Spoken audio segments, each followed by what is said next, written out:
Olá, tudo bem com vocês? Espero que sim. Bom, dando continuidade às nossas aulas sobre o romantismo, passamos então agora a falar da segunda e terceira fases da poesia.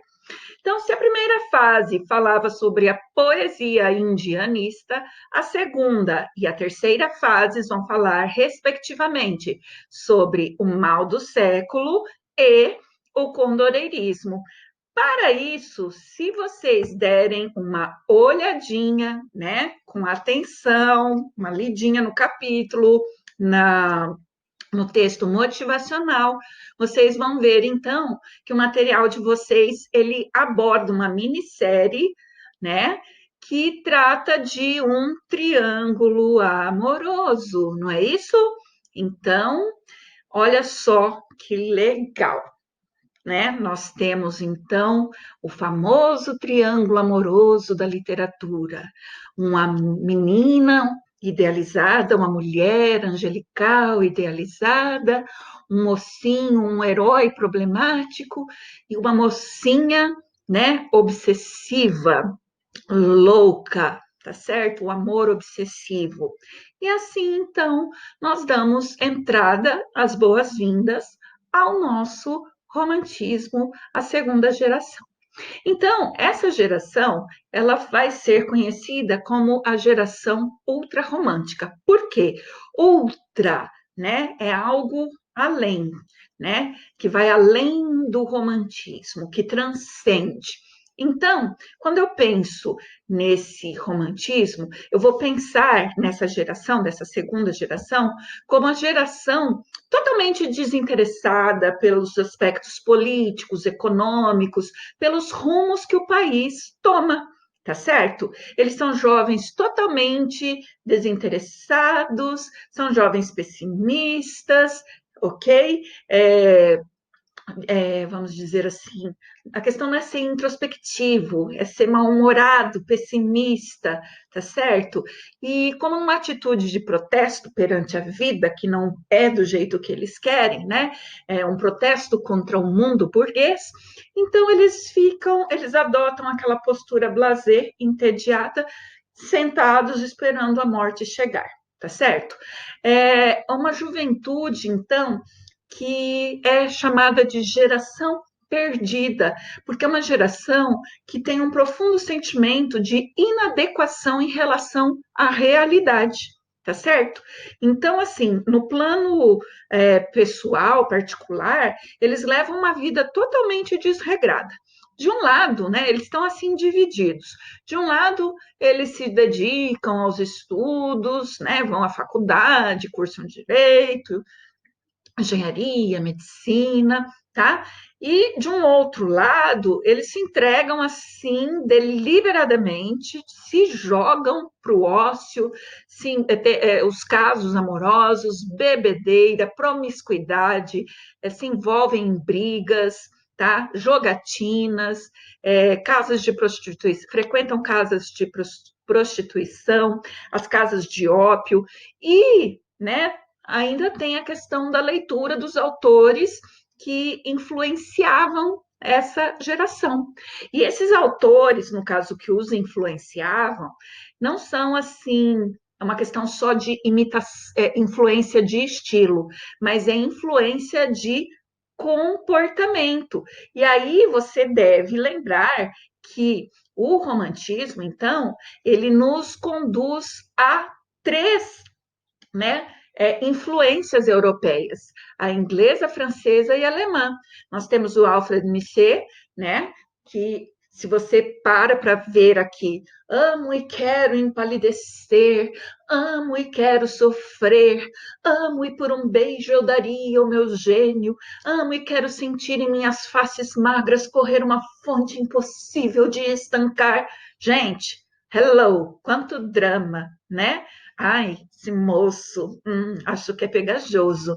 Mas esse era um tipo de herói que os românticos imitavam não só no estilo do drama, do fingimento poético, quanto na vida, porque assim como esse carinha aqui, que vocês já conhecem, já ouviram falar, nosso amiguinho Lord Byron, que levava uma vidinha devassa, envolvida em toda sorte de escândalo. O autor, né, do Jovem Haroldo, que a gente viu lá no romantismo europeu, né, quando a gente falou das influências europeias, de Inglaterra, França e Alemanha. Pois bem, então aqui esse é o ídolo dessa geração, tá certo?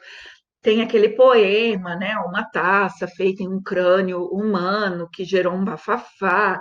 De onde já se viu cultivar a morte? Que cara é esse? Etc.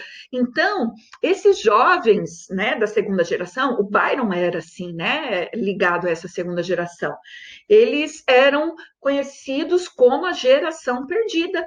E quanto a isso, né, nós temos o nosso estudioso do modernismo, né, do nosso modernismo brasileiro, Mário de Andrade, que diz o seguinte: morria-se jovem porque isso era triste, né? Então, olha que a tristeza é um estado de espírito que eles querem cultivar. É modinha ser triste, é lindo ser triste. Olha que gurizada babaca, né? E, sobretudo, lamentável. Secreta ou confessadamente, o homem romântico se inclinava a morrer moço. Ele tinha uma tendência, né? Fosse um desejo secreto ou algo que ele desejasse, ele tinha essa tendência a morrer moço. E quantos? Mas quantos não terão morrido apenas vítimas desse pressentimento? Nem vale a pena imaginar, tá? Então, para pensar no que representou isso. Então, essa galera, ela era também conhecida, né? Essa galera da geração perdida, ela era chamada como uma galera que tinha medo de amar. Por quê? O amar significava o quê? Envolver-se. Eles viviam muito uma relação dualista de mundo. Era quase uma pegadinha barroca, né? Aqueles conflitos. Então, eles tinham a atração, mas tinham medo. Eles desejavam, mas tinham culpa. E aí, o Mário, mais uma vez, né, ele fala que esses jovens, eles temiam a realização amorosa. Então, por temer a realização amorosa, o que acontecia? Existia a idealização, porque a pessoa que tem medo, ela só idealiza, ela sonha, não é isso? Então, se a pessoa vive sempre sonhando, idealizando, criando na cabeça dela aqueles amores, tá certo? O que vai acontecer? Então, nós estamos falando, os poetas, a maioria são os meninos. O que vai acontecer? As idealizadas são as meninas. Então, as meninas serão sempre associadas a figuras assexuadas. O que é assexuado? Por exemplo, o anjo, a criança. A criança, embora nós saibamos, né, gênero masculino e feminino, menino, menina. Quando a gente olha para uma criança, né, não existe o desejo sexual. A criança é uma coisa pura. A criança é comparada, ela é elevada ao status de um anjo, não é isso? Então, essa mulher, ela é comparada ora a uma criança, a uma virgem, né? A um anjo. Por quê? Essa questão da assexualização, tá? Tirar esse caráter de desejo da mulher, algo incorpóreo. Então, as referências, no caso de surgirem referências à questão de uma relação amorosa, são sempre muito superficiais, indiretas, tá certo? Nós vamos ter algumas sutilezas na construção do texto, sugestões, construções muito delicadas para dizer que os dois estavam fazendo amor, tá? Que tiveram uma noite de sexo. Por quê? Porque diferente de o cortiço ou sei lá, de a carne, o bom crioulo, enfim, outros romances do realismo, do naturalismo, é tudo sugestivo. Eles não usam de vulgaridade, de um vocabulário gráfico para se exprimir. Então, nós tivemos, né, lá na França, o Victor Hugo, ele escreveu, então, textos dando, né, é, um parecer, quais seriam as linhas do romantismo, qual seria, então, a proposta do romantismo, quais os caminhos a seguir, o que, que o romantismo pregava, o que, que ele buscava, tá certo? Depois, nós temos aqui, né, um excerto dos Os Sofrimentos do Jovem Werther, do Goethe, tá? Aquele autor alemão que produziu o grande romance, que conduziu uma geração inteira ao suicídio. É lógico que, né, tem um exagero aqui na minha fala. Estou sendo um pouco simbólica aqui. Então, por quê? Porque era uma tendência cultural essa questão do sofrimento, do exagero, tá? Então, aqui, veja, criar-se-ão dois cursos de ciências jurídicas e sociais, um na cidade de São Paulo e outro na de Olinda. E neles, no espaço de 5 anos e em 9 cadeiras, se ensinarão as matérias seguintes. Isso foi um decreto de Dom Pedro I do ano de 1827, tá? Quando ele criou, então, mais duas universidades. Lembra que em 1808, né, que foi o período de transição, 1808 a 1836, 1836, Suspiros Poéticos e Saudades, de Gonçalves de Magalhães? Pois é o período de transição, o período em que a família real chegou ao Brasil e foi criando coisa, o Brasil foi se modernizando, enfim. Então, essas universidades, elas foram criadas por quê? A fim de que os filhos da aristocracia não precisassem mais ir para Portugal para se tornarem bacharéis, ok? Então, por que, que isso é importante?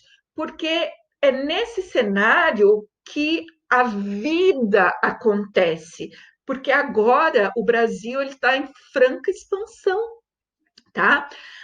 Os latifundiários, eles estão construindo suas casas na cidade, o Brasil está se modernizando pouco a pouco, né? A burguesia ascendeu, é uma classe social, ela está consumindo, os serviços estão surgindo em função da existência da burguesia, as cidades estão crescendo. Então, isso é muito importante para a gente entender, porque isso muda a configuração da história do nosso país, né? E muda muito, tá? Então, quando eu penso nisso, eu penso nessas universidades, eu penso em palavras como associações de jovens, assembleias, passeatas, tribos urbanas, protestos, jornais, agremiações estudantis, tudo isso, né, reflete então esse ambiente, esse contexto cultural da época. É disso, né, que se alimentava o espírito do jovem daquela época. Não ficar, né, fazendo textão no Facebook, ai, hashtag odeio, ai, né? Eram jovens estudiosos, politizados, nada de odeio ninguém, era ir para a rua, falar, você sabe qual é o seu direito, você sabe. Era gente que sabia se comunicar, né? Nada de discurso de ódio, para com isso. Hashtag eu quero um mundo feliz, né? Então, a gente vê o seguinte: aqui nós temos uma imagem que resgata o seguinte: nós temos uma imagem de uma pintura neoclássica. E o que é neoclássico? É o arcadismo, que retoma os valores, né, da cultura grega e da cultura romana. Não é isso? Da cultura latina. Como é que eu sei disso? Através dessas referências, dessas estátuas, né, desses tapetes, desse mobiliário, desses homens, da vestimenta, né, de todo esse cenário clássico aí, dessas referências. Então, o clássico, ele é todo pomposo, o que vai contrastar agora com esse cenário de delicadeza, né, e singeleza, humildade, né? Então, veja que o arcadismo para o romantismo, eles são, assim, muito é, claramente opostos, né? Então, o contraste é visível entre o repertório, tá? Olha lá, olha a diferença do repertório, tá? Arcadismo, romantismo, arcadismo, romantismo. Então, por que que essa imagem representa o romantismo? Porque na burguesia, que era o novo público leitor, a maior parte desse público leitor era representada por mulheres.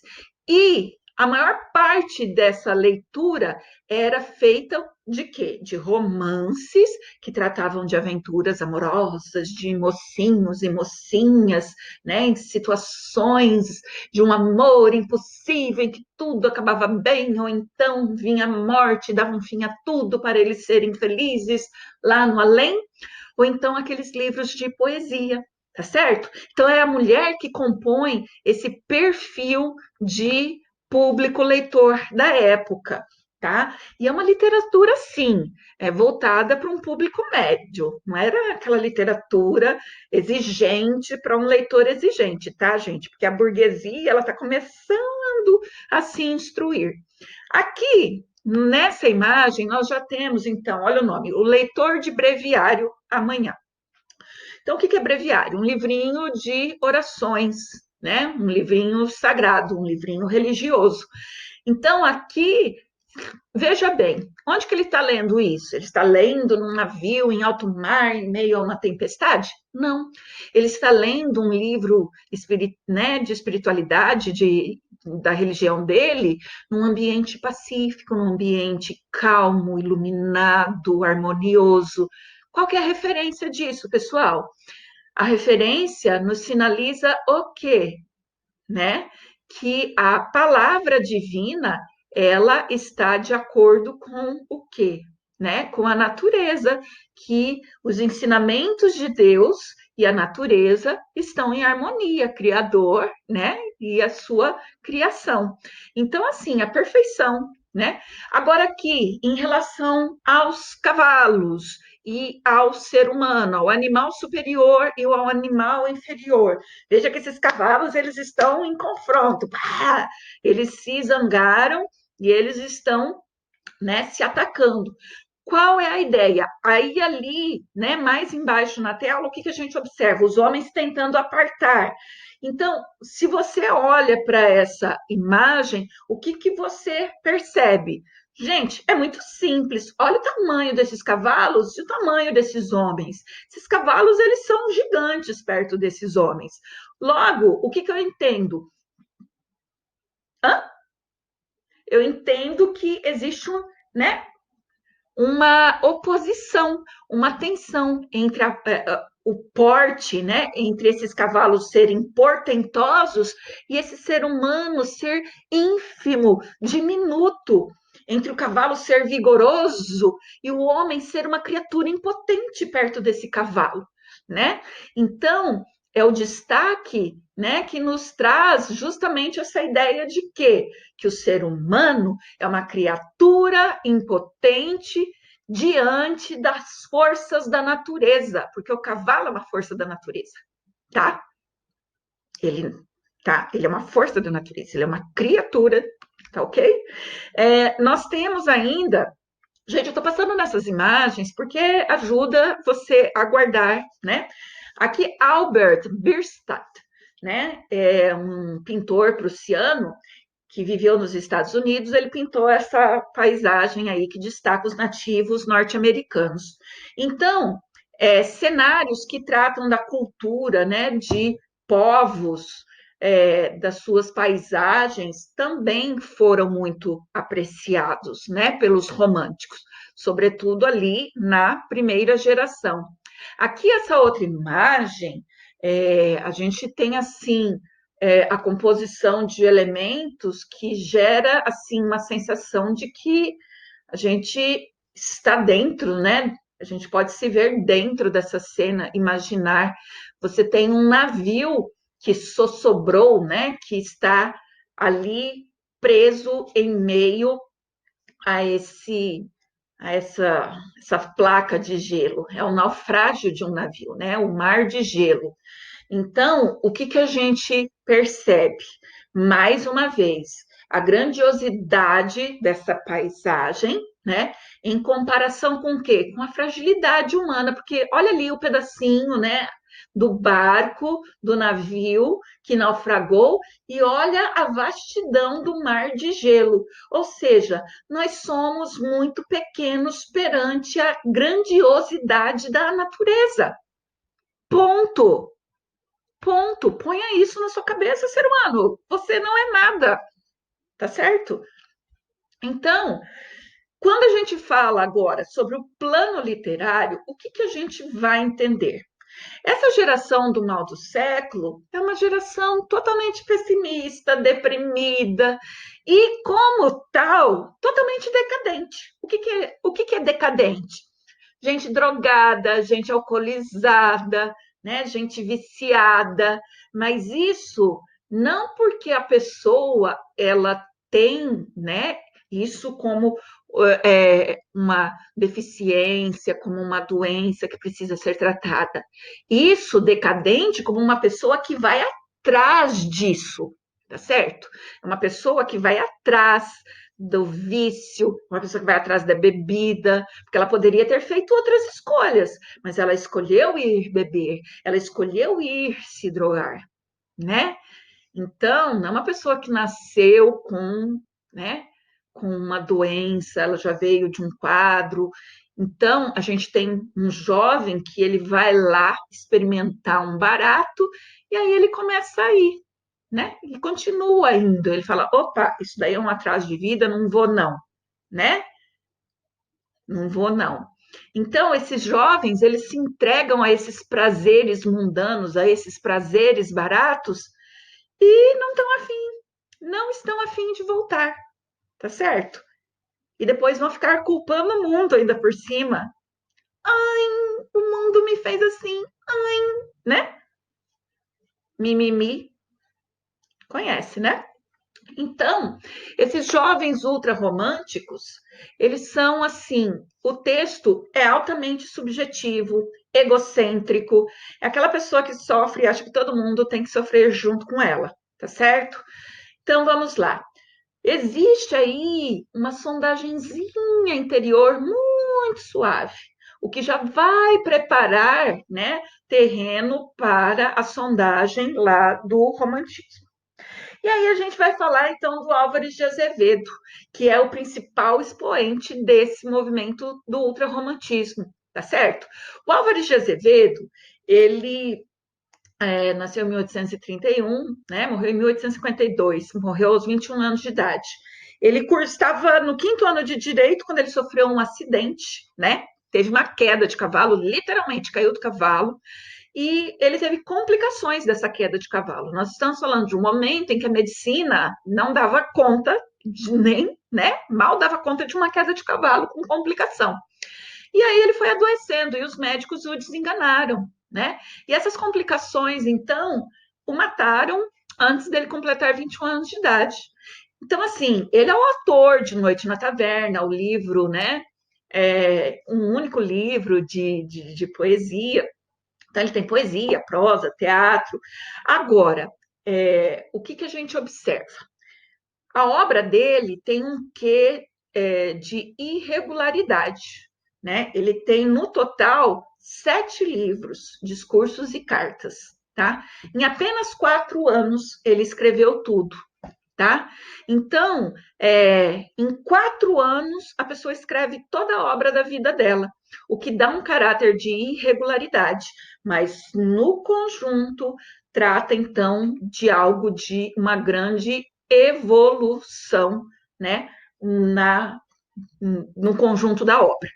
Então, assim, os críticos literários, eles se questionam até hoje. Essa obra dele, ela é assim porque ele não teve tempo, ele morreu muito jovem, ou porque a inspiração dele era muito furiosa, violenta, e ele não conseguia conter, o que fazia dele um desobediente, ou porque essa geração não tinha compromisso com as regras, o que fez dele, assim, né, esse escritor muito que transbordava demais. Então, quem é que vai saber, né? Ele já morreu e morreu com ele o segredo da sua obra. Então, para falar dele, a gente precisa pensar um pouquinho lá em William Shakespeare e na sua obra A Tempestade, em que nós temos Ariel e Caliban. Eu nem vou fazer resenha aqui, não, só vou falar dessas duas personagens direto. Por quê? Ariel representa a face do bem. Caliban representa a face do mal. Na Lira dos 20 Anos, que foi o único livro de poesia que o Álvares de Azevedo publicou, tá? A gente observa muito claramente, tá? Duas presenças, esse dualismo de Ariel e Caliban, a face do bem e a face do mal. O que representa a face do bem, a face de Ariel? Textos com um caráter de castidade, sentimentalismo, ingenuidade, coisas assim de adolescente puro. O que caracteriza, então, a face do Caliban?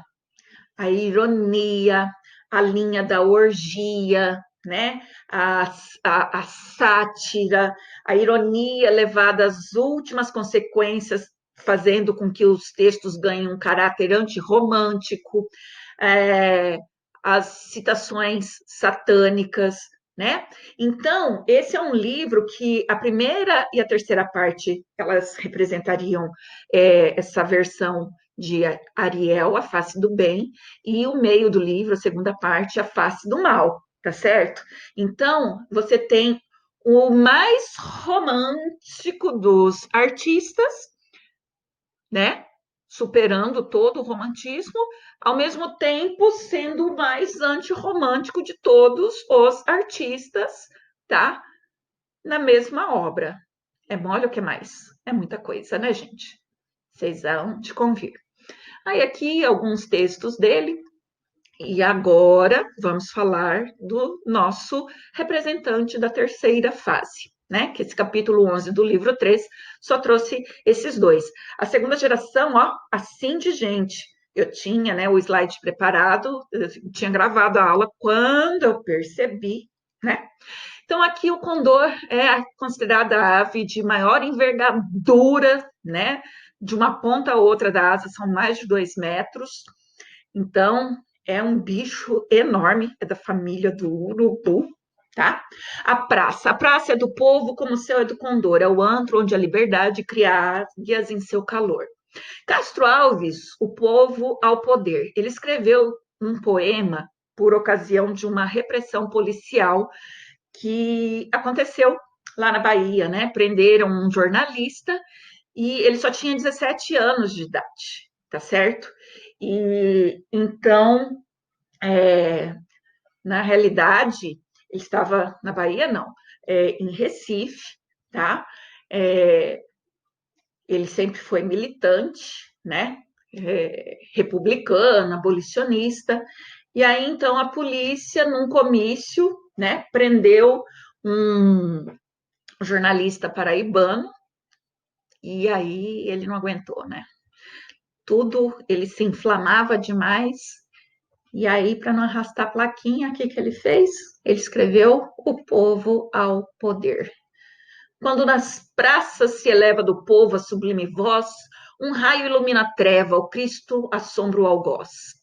Que o gigante da calçada, com o pé sobre a barricada, desgrenhado, enorme e nu, em Roma é Catão ou Mário, é Jesus sobre o Calvário, é Garibaldi ou Kossuth. A praça é do povo como o céu é do condor. É o antro onde a liberdade cria águias em seu calor. Senhor, pois quereis a praça?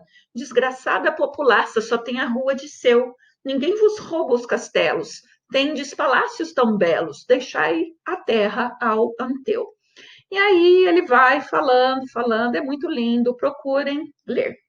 Então, quem foi Castro Alves? Nascido, né, numa fazenda no interior da Bahia, tá? Hoje, município de Castro Alves, tá? Ele ficou órfão da mãe aos 12 anos de idade. Ok, como que isso impacta a vida dele? Bom, logo que, né, fica órfão aos 12 anos, ele tem o irmão Antônio José, ele é o Antônio Frederico, o pai dele torna-se casar. No dia No dia seguinte do casamento do pai dele, né? Então, o que acontece? O Brasil estava um surto do mal do século. O que era o mal do século? Tuberculose.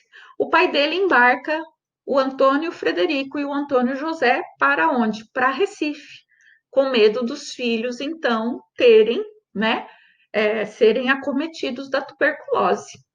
Então, isso em 1863 está lá, né? Castro Alves no Recife, tentando ingressar no curso de Direito. Ele faz os exames, não passa, mas aí faz amizade com o povo lá da faculdade, não sai de dentro da faculdade. Fica lá dentro, restando, declamando poema, conversando com o povo, né? Aí, por fim, ele passa por uma entrevista, o povo vê que ele é de notório saber, né? Que mané vestibular, né? O cara tem a vaga.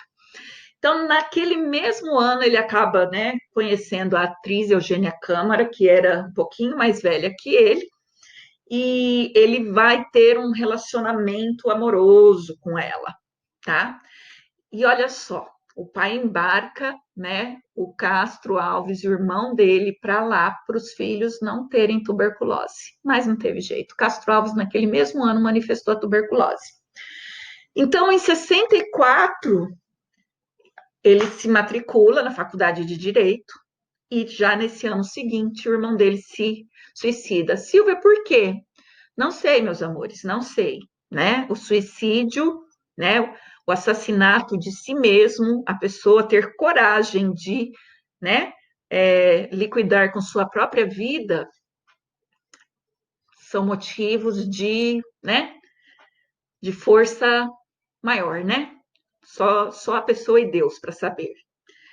Viaja para a Bahia, retorna ao Recife em companhia de Fagundes Varela, um poeta muito famoso da segunda geração, e aí vai a vida dele. Recita, aí se envolve, né?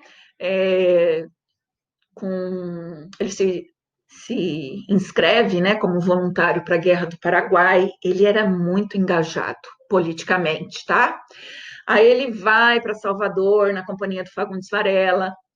Ali em 66 morre o pai dele, ele volta para Recife, segundo ano de direito. A vida dele é muito irregular. Por quê? Por causa da tuberculose, tá? A tuberculose, como ele fica muito doente, então ele acaba viajando, ele fica muito entre Recife, Bahia, Rio, São Paulo. Por quê? Procurando sempre o melhor lugar, os melhores ares para tratar, né? E aí viaja para cima e para baixo. Aí ele acaba fundando com o Rui Barbosa e outros jovens, né, escritores, jornalistas, doutores em direitos, uma sociedade abolicionista, né? Aí ele vai para Salvador, já em companhia da Eugênia Câmara. Depois ele vai para o Rio de Janeiro. Ele vai, o José de Alencar o recebe, o Machado de Assis vai visitá-lo na casa dele, aí ele vai para a Bahia, aí depois ele vai para São Paulo com a Eugênia, depois ele se matricula no terceiro ano de Direito em São Paulo, né? Depois ele recita o sábio, depois ele se alista num batalhão, de novo, aí ele se desfaz da ligação dele com a Eugênia, aí ele declama a tragédia no mar, aí o que mais que ele faz? Ah, ele se envolve lá numa caçada, um tiro acidental, machuca o pé dele e ele acaba tendo que fazer várias cirurgias, né, nesse pé, e por fim ele precisa amputar esse pé, né? E lá em 1869, pela última vez, ele prestigia a Eugênia Câmara, já não estão mais juntos, né? Aí ele vai para Salvador, já em 1870, mutilado, sem, né, o pé, ele acaba, então, é, resolvendo, né, procurar o conforto da família para curar, né? Curar não, se cuidar, né, da sua tuberculose. E aí então ele faz uma última aparição pública numa resta beneficente, né, num recital, figura famosa da Terra, né? Ah, Castro Alves, você vê, né? O cara doente, acamado, com um pé amputado. Ah, você poderia? Posso? Posso sim. E aí ele vem a falecer lá, né, na casa da família. Então, a gente pensa no Castro Alves como uma pessoa engajada e uma pessoa que supera. Então, vamos falar de dois vieses. Ele tem a poesia amorosa, né? Se a poesia amorosa dele não cabe na segunda geração, não. A poesia amorosa dele supera a segunda geração. Por quê? Porque não é uma poesia mórbida, não é uma poesia reprimida, não é uma poesia melancólica, sofrida, tá certo? A poesia dele é uma poesia em que nós observamos uma presença de uma mulher real, uma mulher, vamos dizer assim, uma mulher que tem consciência da sua feminilidade, que tem consciência do seu corpo, uma mulher que tem consciência, né, de que ela é uma mulher e não uma mocinha. Então, o eu lírico, tá certo? Desse Castro Alves, ele não é um adolescente com medo de uma experiência sexual. Ele é um homem. Ele é um homem que tem uma relação amorosa com uma mulher de carne e osso. Então, aquela virgem idealizada, a mulher da qual o moço tem medo, é uma mulher de carne e osso, é uma mulher sensual, é uma mulher que aceita o jogo do envolvimento amoroso e do envolvimento, né, da experiência do prazer. Então, olha só, quando eu falei da questão da sutileza, né, da apresentação, da temática do erótico. Boa noite, Maria, eu vou-me embora. A lua nas janelas bate em cheio. Boa noite, Maria, é tarde, é tarde. Não me apertes assim contra teu seio. Boa noite, e tu dizes. Boa noite. Mas não digas assim por entre beijos, mas não o digas descobrindo o peito, mar de amor onde vagam meus desejos. Percebe a diferença? Então, aqui, né, ele está se despedindo da Maria. Boa noite, Maria. Vamos embora. A lua nas janelas bate em cheio. Então, se a lua está batendo na janela, alta noite, né? Não me apertes assim contra o teu seio. Considerando o século, a época, né? A gente sabe que homens e mulheres se cumprimentavam com gestos. O homem tirava o chapéu, a moça juntava a saia, fazia aquele gesto de mesura, né? Quando muito, esticava a mãozinha, o rapaz vinha e dava um beijinho, né?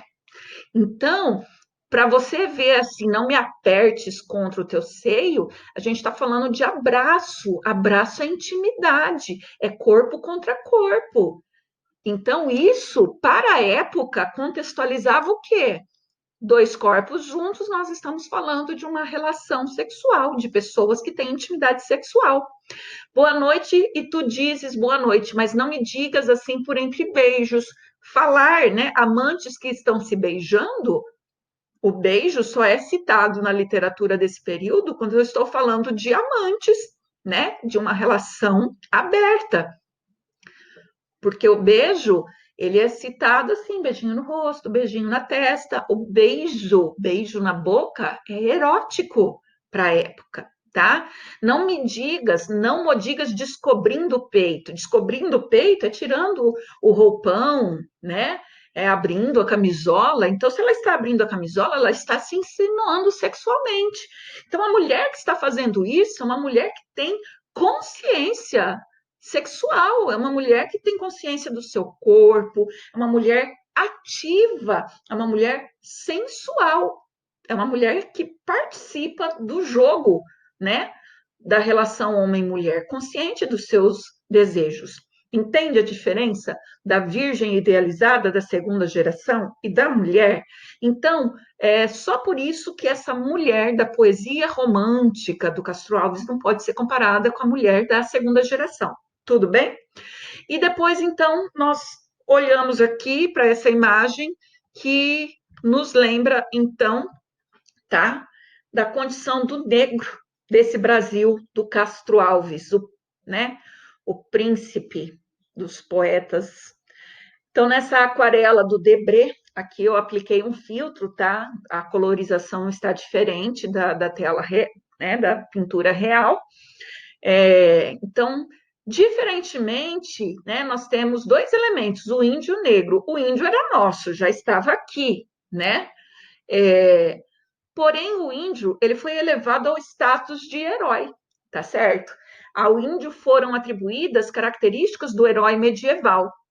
Ao negro, que foi surrupiado, que foi sequestrado do seu lar, da África, né? Ao negro sobrou o quê no papel da história do Brasil?